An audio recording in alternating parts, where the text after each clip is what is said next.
Whenever people fail to achieve their goals 99.9% of the time, and you ask them why, they'll tell you it's because of a lack of resources.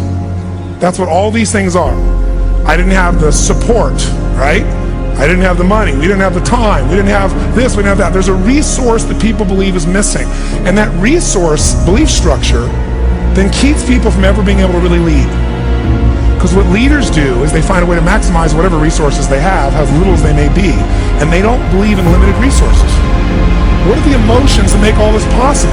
What's the fuel that takes an idea from being in your head where you intellectually know what to do? How many have had an idea, for example, was a great idea, you're excited about it, and then you didn't do anything. One day there you saw it on the shelf, you saw it somewhere, someone stole your idea. How many have had this happen? Say hi. Whatever you look at where you want to go, I'm going to warn you, you will have some conversation back here after you go through the data that you've experienced in life saying you can't do it. And so what you want to begin to do is ignore that inner conversation.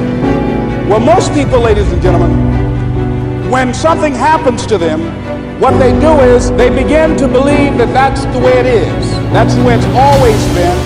And they can't see the possibility of it being any different. The guy was the new owner of a team, a baseball team that was in the basement of the league when he took it over.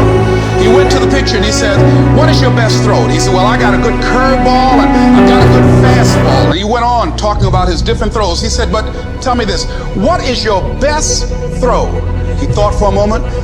He said, "I've got a good fastball." He said, "That's all I want you to work on. Nothing else. Just develop your fastball." The next year, they went to the World Series. Most people don't know where their fastball is. Most people go through life never discovering what their talents are.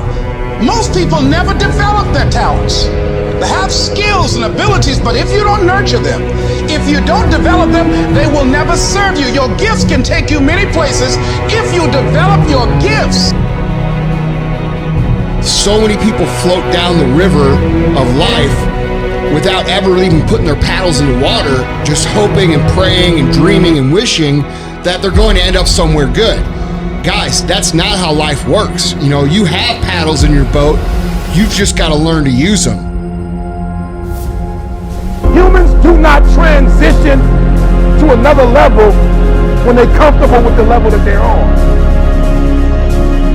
The whole game's broken because everybody's too tied up into other people's opinions. I only care about my opinion of myself.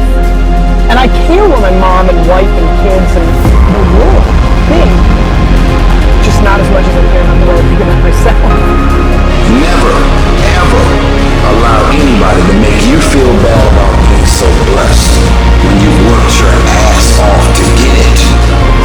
You decided all the clubs, partying, hanging out, popping bottles with models, and all that shit, that ain't for me. I'm gonna be out here running in the hot sun, practicing, playing basketball, shooting on weekends while everybody else is clubbing and hanging out. You got your